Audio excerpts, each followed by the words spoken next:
Assalamualaikum warahmatullahi wabarakatuh. Ya. Salam sejahtera untuk kita semua. Semoga kita semua dalam keadaan sehat walafiat. Pada video kali ini kita akan membahas mata kuliah penambangan data atau data mining, ya, yang mana topik kali ini adalah mengenai data dan juga data preprocessing. Tiga hal yang akan dibahas pada video ini adalah yang pertama, apa itu data, dan yang kedua mengenai data preprocessing dan juga data cleaning, ya, atau pembersihan data. Ya. Nah, apa itu data?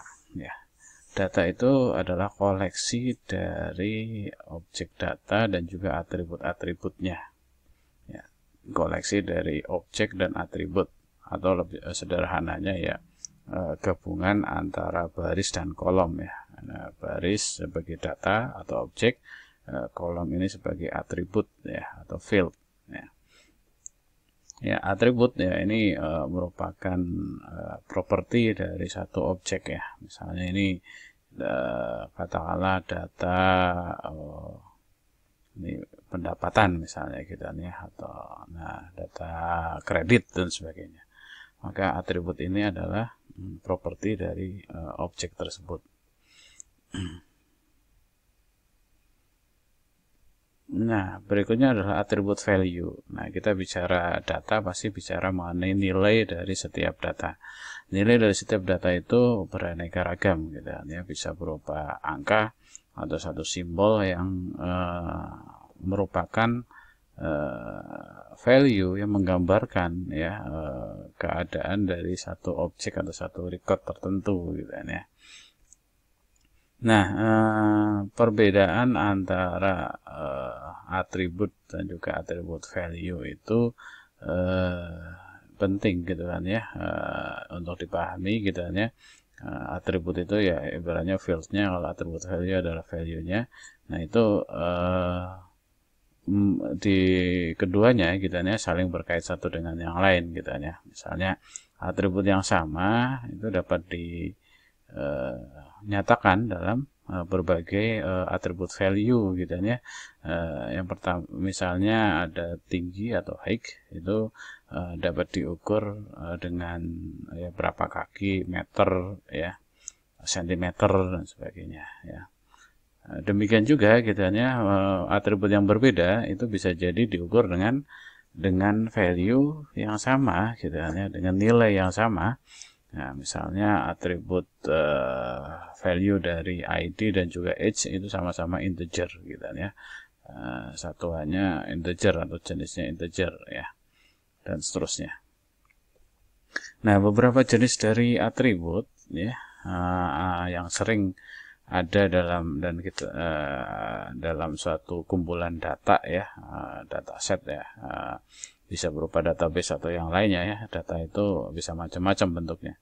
Nah, tipe dari atribut antara lain ada nominal, ya. Nominal ini misalnya ID number, kemudian warna mata, ya, kemudian kode pos gitu ya. Itu nominal, ya. Nominal ini ya berupa angka intinya gitu ya, berupa angka. Kemudian yang kedua ordinal. Nah, ordinal ini biasanya berupa sekumpulan data, ya, yang menggambarkan ya skala atau ranking, ya. Misalnya ada grade, kemudian tinggi, ya, yang dibagi menjadi rendah, medium, ya, tinggi dan sebagainya gitu ya. Kemudian interval, ya, ini jenis tipe atribut yang lain seperti tanggal, itu interval gitu ya. Suhu, temperatur suhu di Celsius atau di Fahrenheit, itu interval. Nah, rasio itu misalnya waktu gitu ya, kemudian panjang dan sebagainya gitu ya. Ini jadi macam-macam gitu ya tipe dari atribut. Nah, ini kategorisasi atribut menurut S.S. Stephen gitu ya. Mungkin teman-teman bisa baca lebih rinci nanti gitu kan ya. Intinya sih ini ada yang sifatnya kategorikal, ada yang sifatnya numerik. Ada yang sifatnya kategorikal, ada yang sifatnya numerik. Kategorikal antara lain nominal, ordinal gitu kan, ini kategorikal ya, interval, kemudian rasio gitu kan ya. Ini bisa jadi bernilai kategorikal, bisa jadi bernilai ya, numerik katanya. Nah, kemudian kalau nominal itu nominal atribut itu bisa dikenakan operasi mungkin sama dengan atau tidak sama dengan ya. Ini biasanya gitu ya. Contohnya misalnya kode pos gitu ya. Nggak ada kode pos itu ditambah kurang kali bagi, nggak ada ya. Kode pos itu ya mungkin hanya perbandingan saja gitu ya. Kemudian kalau data itu sifatnya ordinal, ordinal itu urutan ya, misalnya good, better, best gitu ya. Itu bisa dikenakan dengan ya operasi mungkin pengurutan ya. Ini kan berurutan good, better, best, ini kan bisa berurutan ya. Kemudian interval ini, interval itu biasanya suatu data yang memang punya apa ya, punya interval atau punya hubungan antara satu data dengan value data yang lain. Misalnya tanggal gitu, nah itu kan bisa setelah tanggal 1 pasti tanggal 2 dan seterusnya ya. Jadi secara interval itu berurutan ya. Kemudian kalau rasio itu perbandingan ya, nanti memperbandingkan antara satu nilai, katakanlah misalnya age gitu, umur gitu ya, perbandingan antara umur ayahnya dengan anaknya, itu kan perbandingan atau rasio. Ini saya kira sangat-sangat luas contohnya. Nah, tapi yang poinnya di sini adalah bahwa kita harus memahami tipe-tipe dari atribut itu agar nanti dalam pengolahan data itu tidak salah ya. Lalu kita juga sering mendengar istilah discrete dan juga continue ya, dari atribut ya. Perbedaannya, perbedaan mendasarnya adalah kalau atribut yang sifatnya discrete itu ya sudah terdefinisi dengan jelas ya rentangnya ya, jadi rentangnya jelas gitu ya. Contohnya misalnya kode pos ya, kemudian sekumpulan kata di dalam satu dokumen ya, itu artinya bisa dihitung ya, bisa dihitung dan jelas rentangnya.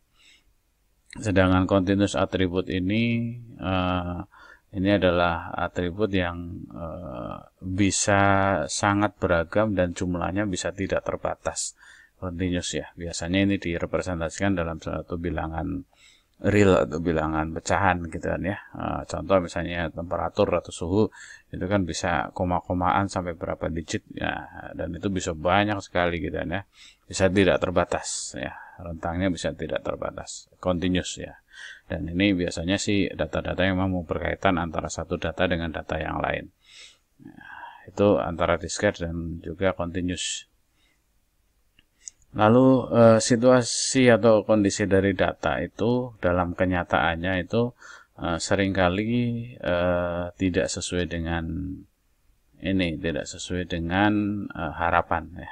Jadi kadang kita sering menemukan data-data itu yang tidak komplit ya. Dalam kenyataannya juga seringkali ada permasalahan data yang memang sifatnya perkiraan, approximate ya, dan juga noisy. Jadi ada banyak data yang mungkin tidak sesuai atau tidak kotor lah gitu ya, noisy. Ini bisa menimbulkan permasalahan nanti dalam proses mining ya. Jadi dalam proses mining ya, data yang buruk ya itu bisa mengakibatkan nanti hasil data mining pun itu menjadi buruk ya. Jadi kuncinya kan memang adalah di data itu harus benar-benar sudah siap dan sudah valid gitu kan ya. Nanti kita bicara mengenai validasi atau kualitas dari data. Oke, dataset sendiri kalau kita bicara dataset, dan itu sering ditemukan di internet ya, kumpulan dari dataset publik, misalnya data dari UCI dan sebagainya gitu kan ya, itu banyak sekali. Dan jenis-jenis dari dataset ada yang berupa record, graph, order gitu kan ya, data matrix, dokumen, transaction data, data internet ya, spasial data dan sebagainya. Nah, ini beberapa contoh ya, misalnya ini record data gitu. Dan record data itu paling mudah sebenarnya di proses, karena itu kan sudah berupa record yang berisi field dan juga record ya. Ya, udah field dan barisnya, dan biasanya tersimpan dalam satu database atau dalam satu sistem tertentu. Kemudian data matrix ya, biasanya seperti ini gitu ya, jadi ada dalam bentuk baris kolom juga gitu ya, hanya memang kaitannya bisa jadi satu data dengan data yang lain itu ada berkaitan ya. Matrix biasanya berapa kali berapa gitu. Ada dokumen data ya, dokumen data itu data yang terkait dengan dokumen ya. Transaction data, misalnya transaksinya apa saja, itemnya ya, dan seterusnya. Ada graph data ya, jadi hubungan antara satu objek dengan objek yang lain ya. Order data, sequence of transaction, misalnya ini item, ini rangkaian transaksi. Nanti ini biasanya bicara mengenai association rules. Ada genomic sequence data, ini gen ya, data gen, GTT dan seterusnya gitu ya. Ini simbolisasi dari data, order data ya. Kemudian ada spatiotemporal data ya, ini pewarnaan ya, kita sering ketemu data-data seperti ini ya. Nah, bicara mengenai data quality gitu kan ya, itu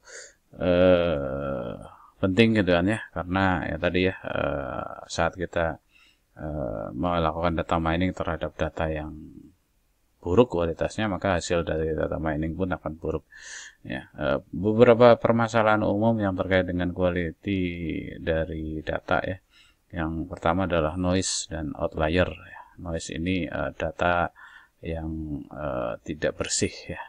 Kemudian outlier ini adalah data yang rentangnya di luar dari kebiasaan. Misalnya umur kan rentangnya rata-rata yang 0 sampai 100, ternyata ada umur yang 1000 misalnya. Nah, itu outlier. Nah, missing value ini adalah data-data yang kosong, yang tidak ada ya. Duplikat data adalah data-data yang duplikat, dan wrong data ini adalah data-data yang salah. Masing-masing kita nanti akan bahas bagaimana cara mengatasinya. Nah, contohnya noisy data ini,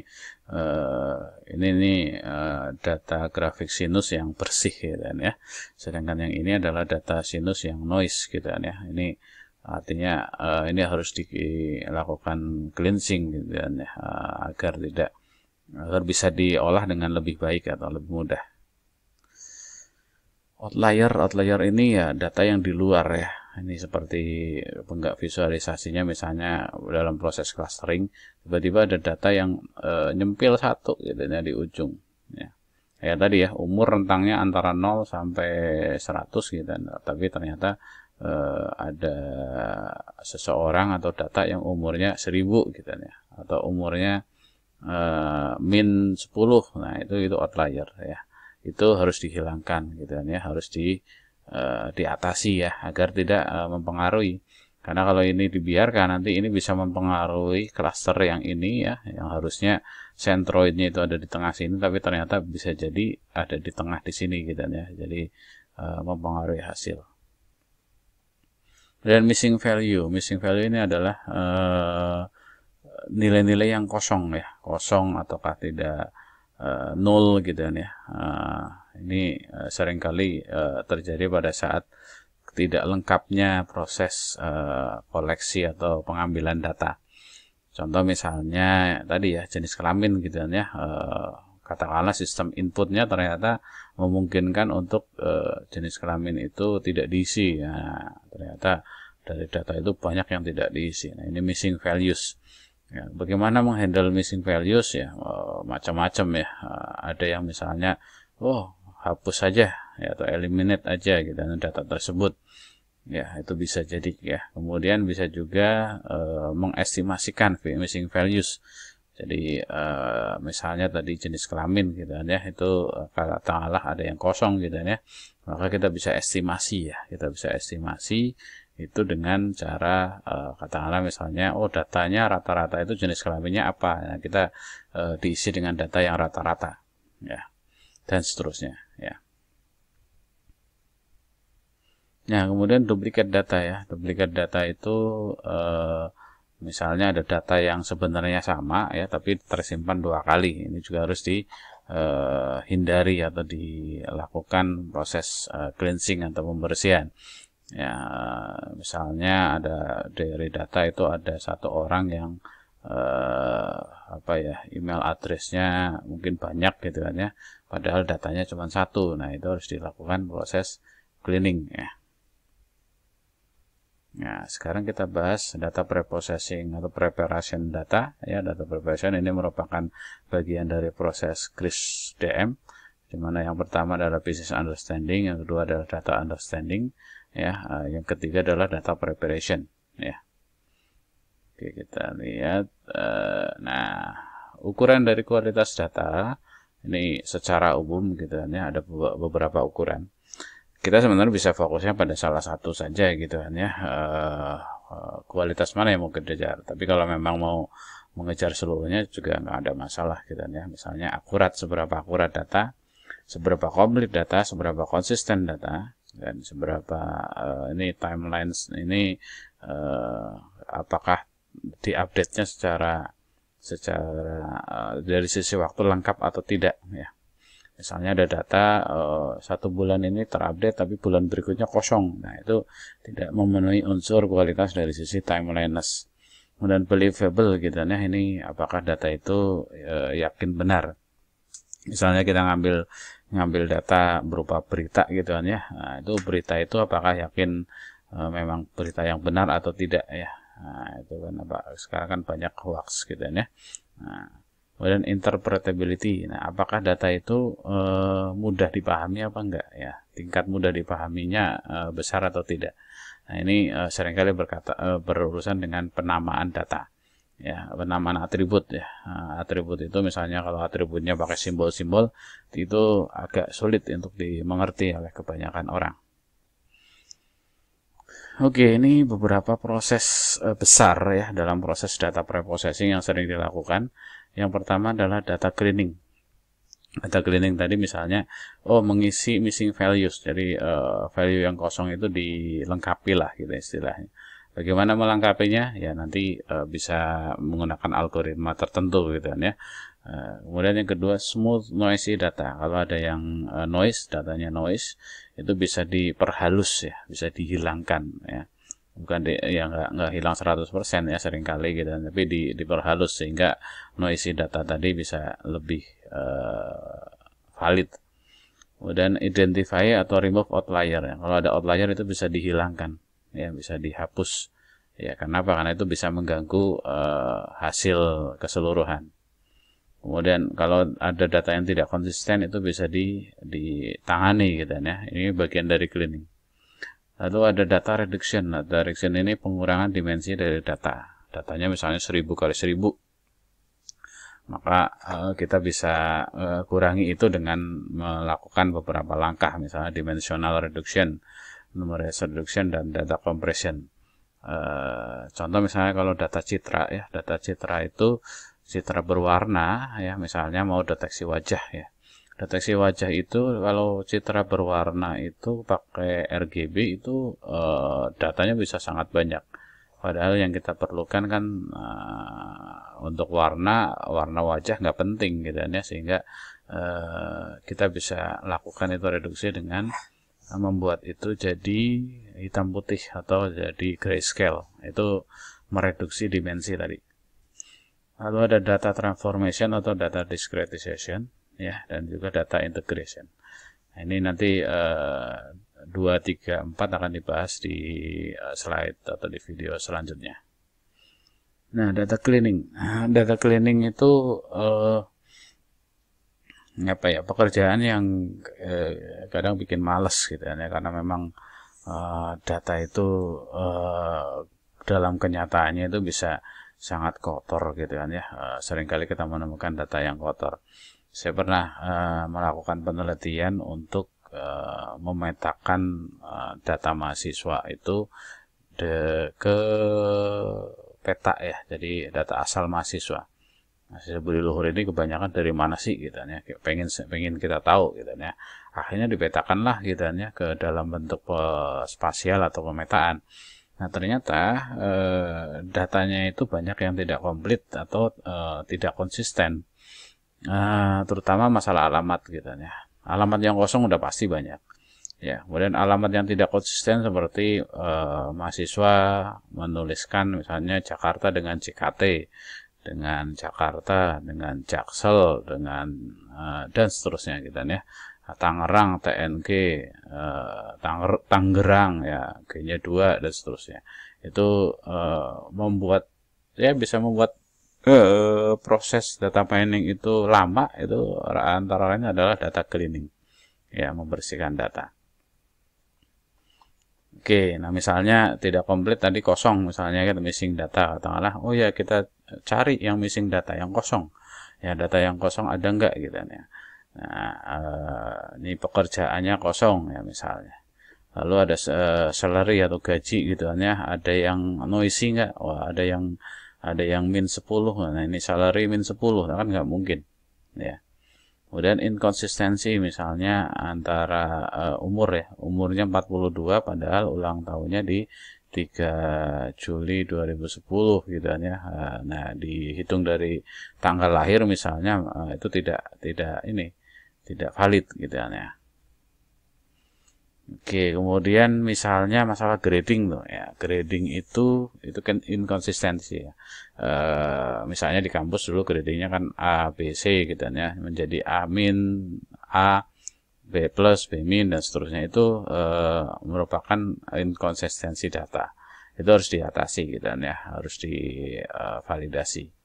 Lalu diskrepensi between duplicate record ya. Jadi kalau ada record yang duplikat gitu ya.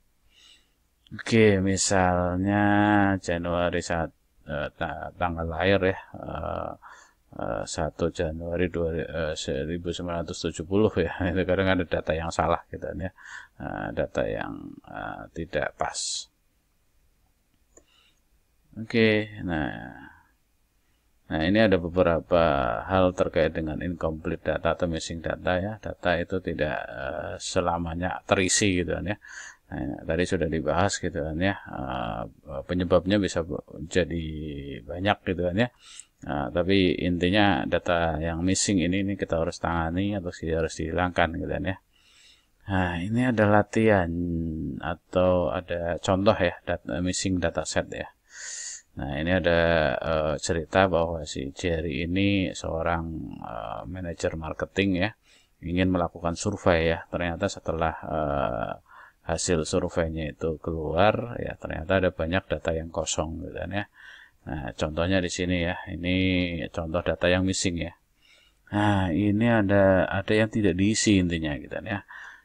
Penyebabnya apa gitu kan ya? Ya, penyebabnya bisa jadi karena memang inputannya yang memungkinkan itu tidak diisi gitu kan ya, atau bisa jadi ada kesalahan dalam proses penyimpanan data tadi sehingga ini menyebabkan ini kosong gitu kan ya. Nah, makanya pada saat membuat sistem itu pastikan bahwa memang kalau itu data mandatori ya harus diisi, tidak boleh ada yang missing seperti ini. Nah, kemudian bagaimana menghandle itu gitu kan ya. Tadi sudah disampaikan gitu ya. Beberapa data bisa diisi dengan berbagai metode atau teknik gitu kan ya.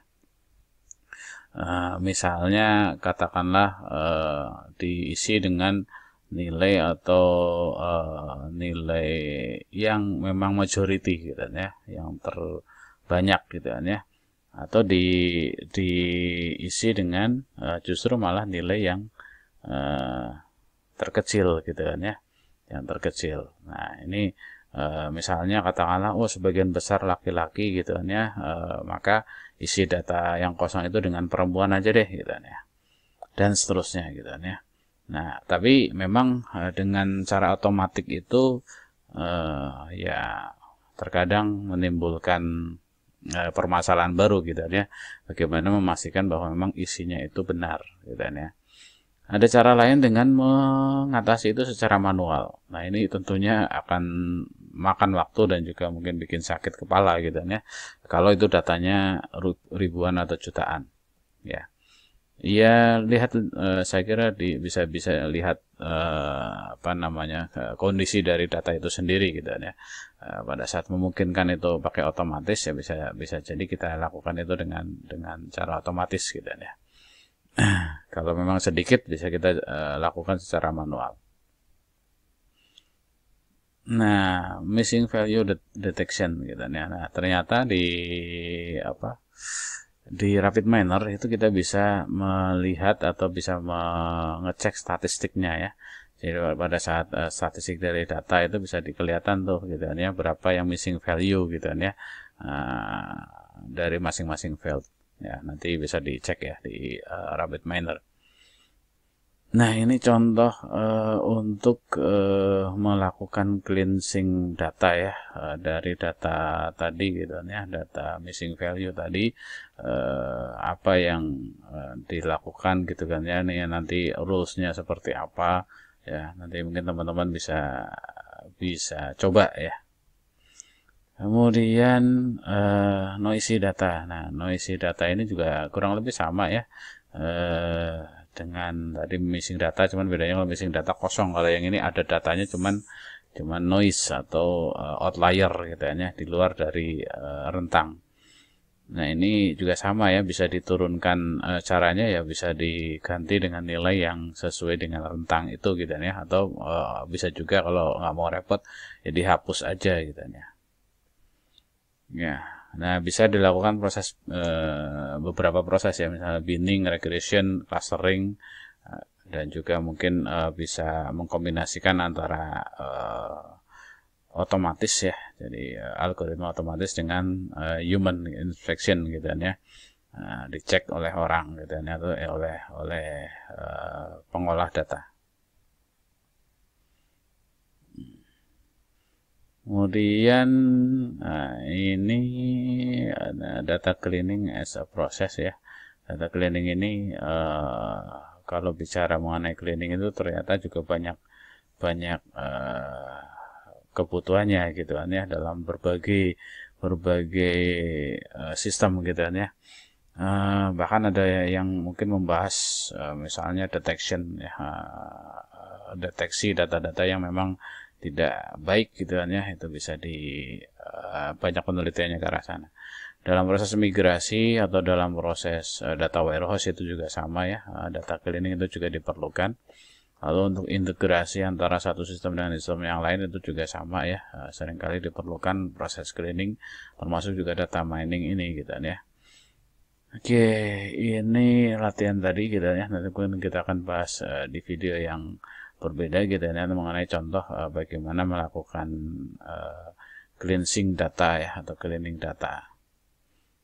Oke, kurang lebih seperti itu dari penjelasan video singkat ini. Semoga bermanfaat ya.